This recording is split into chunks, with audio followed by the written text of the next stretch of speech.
Olá, território obscuro. Venho aqui contar um relato que me foi contado por um amigo há muitos anos atrás. Bom, isso aconteceu com seu avô. Na década de 60, na Bahia, o meu avô, o senhor Osvaldo, estava de tocaia atrás de umas moitas junto com um amigo, o Sérgio, em uma noite comum no verão baiano. Eles aguardavam o famoso ladrãozinho de farinha, que tantos donos de casas de farinha estavam reclamando a respeito. Por 2 noites seguidas, o Osvaldo teve suas produções de farinhas roubadas, o que lhe trouxe uma tremenda inquietação e nervoso, e combinou com seu amigo, o Sérgio. Nesta noite, a gente pega o desgraçado que está fazendo isso e dá um couro de chicote. Sérgio concordou e então se alojaram ali atrás de uns matos, à espreita na madrugada, aguardando encontrar quem estava roubando a casa de farinha. E foi por volta de umas 2 horas da manhã que Osvaldo e Sérgio viram algo que não é deste mundo. Não era um homem, mas sim o que eles julgam ser o próprio diabo. Era uma criatura enorme, com poucos pelos no corpo. A maior concentração de pelagem era nas costas, e o seu odor era terrível, a ponto de arder as narinas, ao ser sentido pelos rapazes que contemplavam com grande horror aquele monstro. Aquela coisa soltava berros e urros terríveis, e sem nenhuma dificuldade derrubou a porta da casa de farinha. E foi nesse momento que Sérgio rodeou a casa, e Osvaldo foi na direção em que a criatura entrara. Com seus chicotes de couro na mão, que são muito potentes, podendo cortar sem problemas alguém, eles cercaram a criatura, que levou algumas chibatadas nas costas. Entretanto, movida pelo ódio, com seu olhar vermelho brilhante e presas afiadas, aquele demônio de pelos saltou e mordeu o braço de Osvaldo, que caiu no chão de dor. A coisa, por sua vez, correu em meio à escuridão, soltando grunhidos perturbadores. Naquela época, Sérgio e Osvaldo tiveram uma pequena experiência com o que chamamos de lobisomem, e depois disso, nada foi da mesma forma naquela região. Atualmente, em 2018 para ser mais exato, trabalho com meu avô, o Osvaldo, em obras e construções. O meu avô tinha hábitos noturnos muito estranhos, e nunca liguei muito para isso, e não dava muita bola para as lorotas de minha avó a respeito do assunto. Mas naquele ano, eu presenciei uma coisa que sinceramente gostaria de tirar de minha memória. Estávamos em uma reforma de um sítio no interior de São Paulo, e lá tinha um alojamento para o meu avô, e eu e mais 5 pedreiros.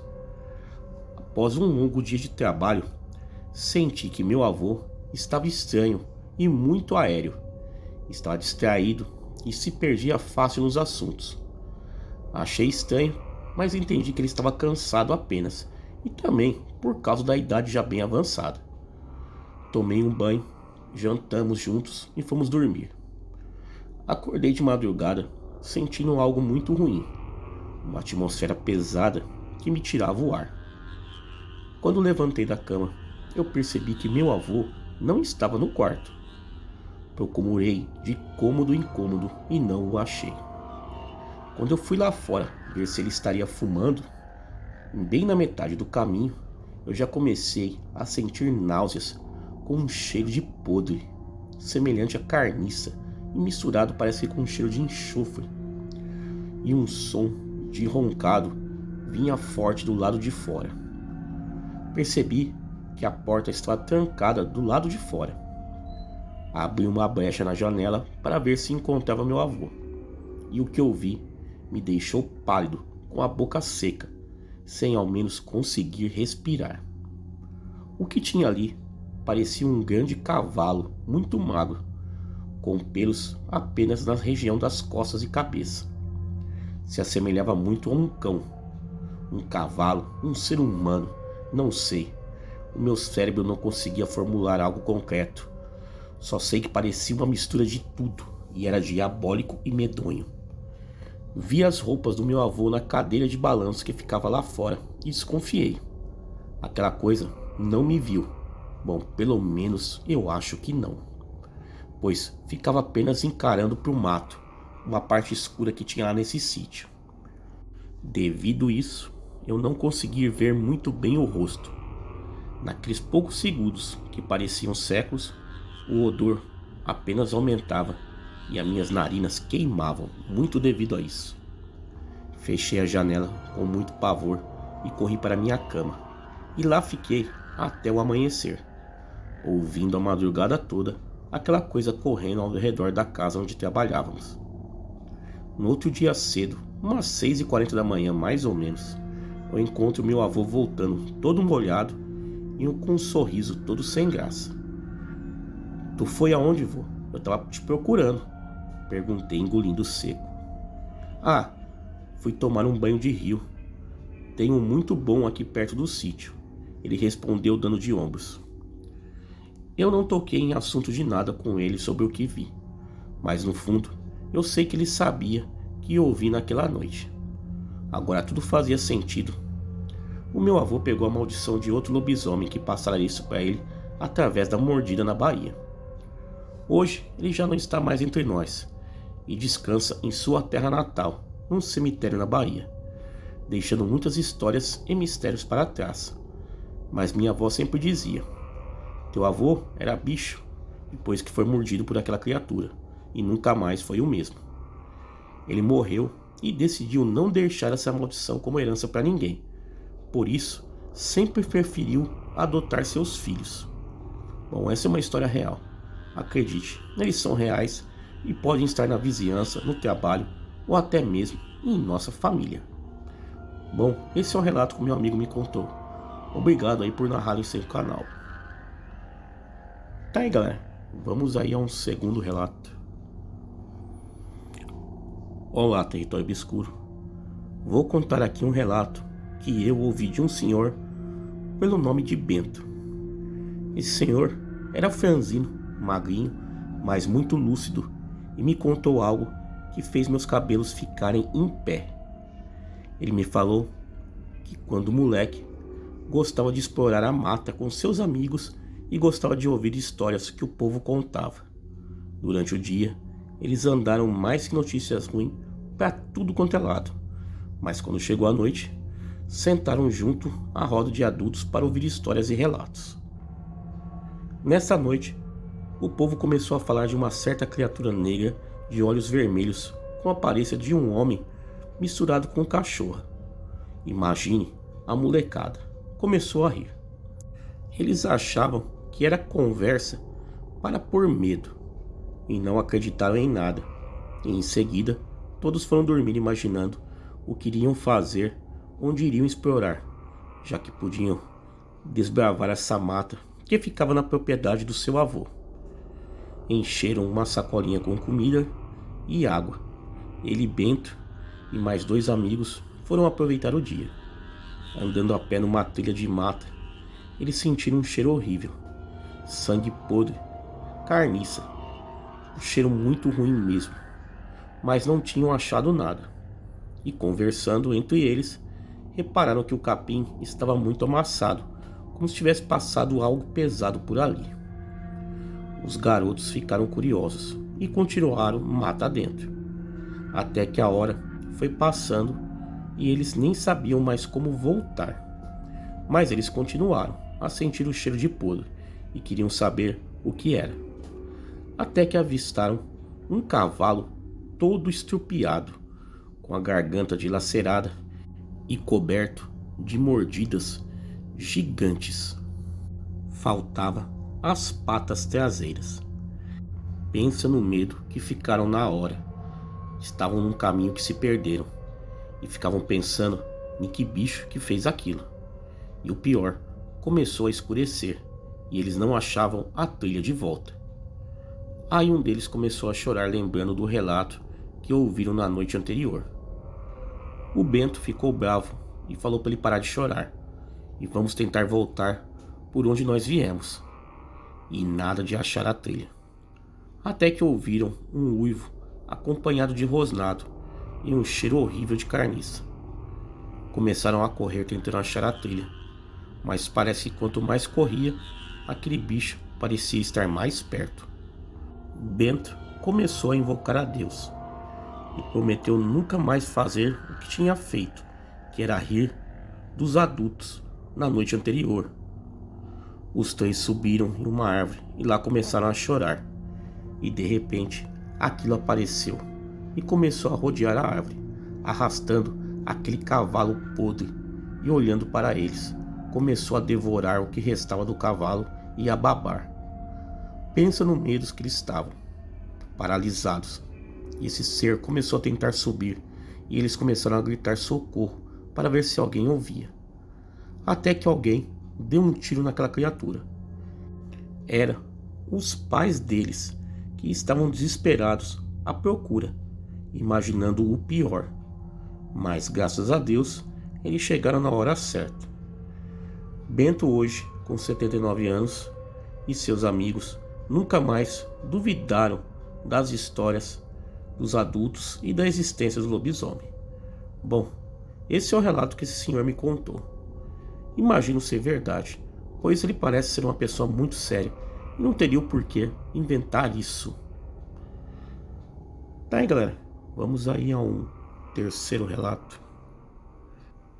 Olá, eu me chamo Cristina, tenho 44 anos. Sou de Jardim, Mato Grosso do Sul. Venho relatar aqui um acontecido quando eu tinha apenas meus 14 anos de idade. Isso ocorreu em uma noite de sexta-feira santa do ano de 1994. E hoje, com meus 44 anos, venho relatar a você. Havia um baile à noite. Contei para minha mãe sobre esse baile. Pedi que ela deixasse eu ir. E ela disse que não. E eu acabei saindo escondido dela. E aí começa o meu maior arrependimento. Na noite do baile, minha mãe falou assim para mim: "Você não vai, guria. É noite de sexta-feira santa e você vai dar de cara com um lobisomem." Ignorando o que ela tinha acabado de dizer, retruquei. Esperei ela se deitar, dormir e fugi. Marquei com uma amiga para me esperar nos fundos de casa para irmos à festa. Aí fomos, nos divertimos muito, bebemos, dançamos e por volta das 3 da manhã retornamos para casa. Uma esquina antes de chegar na casa, vimos uns cachorros brigando na esquina de baixo. Achamos estranho e paramos. Quando deu para ver o que era no meio dos cachorros, ficamos desacreditadas ao ver aquilo. E quando caímos na real que aquilo não era desse mundo, saímos correndo. Quando eu e minha amiga entramos pelo portão de casa, já minha mãe esperava com a porta aberta. Entramos dentro de casa e imediatamente ela fechou a porta com as tramelas. E ela pediu para que a gente ficasse em silêncio. Continuamos ouvindo os cães latindo. Subimos em um banco que ficava na sala e olhamos pelas frestas da porta. Em frente da casa ficava um poste de luz e aquele enorme bicho parou bem embaixo do poste e deu para ver bem como ele era. Da cintura para baixo, ele era humano, com pernas longas e o pé todo deformado, e da cintura para cima, ele era grande, com poucos pelos, com braços grandes e mãos deformadas. A cabeça dele era igual de um porco. Os cotovelos e os joelhos ele usava de apoio para andar. Quando ficava em pé, dava para ver que tinha mais ou menos uns 2 metros de altura. Tinha um odor muito forte. Bom, ele ficava gemendo, até que desceu a rua de casa e foi embora. Aquela noite eu dormi, mas passou uns 2 dias depois eu não conseguia mais dormir, assustada, com medo daquilo voltar novamente. Então minha mãe viu que eu não fiquei mais bem, e ela me levou até o padre para que ele me benzesse. O padre me deu água benta para tomar. Chegou a noite e eu consegui dormir bem. Bom, hoje minha mãe é falecida, mas eu carrego isso comigo. Esse é o relato uma boa noite para todos. Tá aí, galera, vamos aí a um quarto relato. Olá, território obscuro. Escrevo hoje sobre um avistamento de lobisomem neste ano, no dia 25 de julho de 2024. Eu tenho 43 anos e já tive experiências em um enfrentamento com lobisomem na minha juventude. Bom, já se fazem 23 anos deste último encontro, no qual eu dei 2 tiros no bicho que entrou no mato e sumiu. Hoje em dia eu moro em São Paulo, mais exatamente em São Mateus, na zona leste da capital. Eu e minha esposa saímos para trabalhar às 5h20 da manhã todos os dias. Até que nessa quinta-feira, dia 25, saímos, subimos 2 quarteirões para sair na Avenida Mateu Bey para pegar o ônibus. Passamos sempre em uma rua onde muitos usam como área de despejo e muitos arreios de oferendas. Quando eu cheguei em uma esquina antes de entrar nessa rua, eu senti um grande incômodo e escutei na minha mente que era para olhar para a frente. E quando eu olhei para a frente, a uns 30 metros, eu vi aquela coisa arrastando sacos de lixo para o meio da rua. E eu logo disse para minha esposa: olha lá na frente. E ela ficou espantada com o que ela via e me perguntou o que era aquilo. E eu respondi: é um lobisomem. Ele, nas 4 patas, tinha mais ou menos 1,5 metro de altura. A sua traseira era menor que a frente. A dianteira dele era muito mais alta e dava uma forma estranha para aquele dito cujo. Ele estava debaixo de um poste de luz e dava para ver perfeitamente ele. Bom, eu até chegaria mais perto, mas fiquei preocupado com a minha esposa. Viramos pela rua de baixo. O bicho não nos viu, pois estava muito interessado nos sacos de lixo que ele arrastava com a boca. Fomos sem ser vistos, mas de agora em diante preciso sair mais atento, pois com certeza ele sentiu o cheiro. Bom, eu nunca tive medo de lobisomem, e agora fico na expectativa de encontrar ele novamente. Depois de quinta, voltei a andar armado, mas não com arma de fogo, e sim com uma faca abençoada por entidades. Bom, eu estando sozinho, se o encontrar e ele vir contra, vou enfrentar, pois não fujo de briga. Esse é o meu breve relato. Quem sabe esse relato vai para o canal. Bom, obrigado por ler, e se eu encontrar ele novamente, tenho certeza que vou relatar aqui. Tenha uma semana abençoada para você e a todos do canal. Tá aí, galera, vamos aí a um quinto relato. Olá, território obscuro. Vou contar aqui um relato de um amigo que trabalhava comigo. Bom, nós trabalhávamos em um frigorífico em uma cidade do interior do Rio Grande do Sul. Vou contar o que ele me disse. Certa vez, ele saiu do trabalho no término do turno, que acabava próximo a 1h da madrugada. Eu fui para casa e ele me disse que ia chegar e tomar banho e teria que viajar para outra cidade próxima, uns 35 quilômetros. Essa cidade era bem menor, com muita área rural. Era sexta-noite, pois no sábado não tinha expediente. Ele chegou em casa, pegou a sua esposa, se arrumaram e foram viajar. Bom, na estrada, bem no interior já, ele avistou uma carniça de animal no chão. Ele me relatou que nunca tinha visto o que viu. Era um animal grande, bem grande, que se apoiava nas pernas traseiras e ficava em pé. As pernas traseiras eram bem estranhas, meio que inclinadas. O animal tinha pelos arrepiados, cinza, quase bem escuro, orelhas grandes e enormes e focinho alongado para frente. Esse animal estava comendo a carniça que estava na beira da estrada. Ele nunca viu nada igual. E quando ele focou a luz alta no animal e buzinou, aquela coisa olhou para o carro e meu amigo acelerou fundo. Nisso, o animal deu um salto enorme e sumiu na mata do lado da estrada. Ele e a esposa, que ficou em choque, seguiram viagem. Chegaram na cidadezinha e se trancaram na casa dos parentes, relatando o que viram. E todos ficaram abismados, assim como eu, quando ele me contou. Bom, no domingo, ele tinha que voltar para casa e resolveu pegar a estrada de dia, pois não queria passar mais a noite por aquele local. Ele me contou que era uma aberração o que ele viu naquela noite. E eu acredito, porque ele é uma pessoa muito séria e não teria o porquê mentir dessa história. E também eu vi o estado que ele estava nos primeiros dias depois da história. Ele ficou muito abalado. Bom, esse é o relato, e eu acredito que esses bichos existam mesmo, pois há muitas histórias por aí disso. Não é a primeira pessoa que me relata ter tido um encontro com um animal desse. Tá aí, galera, foram 5 relatos aí sensacionais enviados ao canal. Quem tiver relatos iguais a esse e quiser enviar ao canal, o e-mail está aparecendo na tela e também está na descrição do vídeo. Galera, me sigam nas redes sociais, Facebook, Instagram, Twitter, todos os links aí embaixo na descrição do vídeo. Galera, muito obrigado e até a próxima.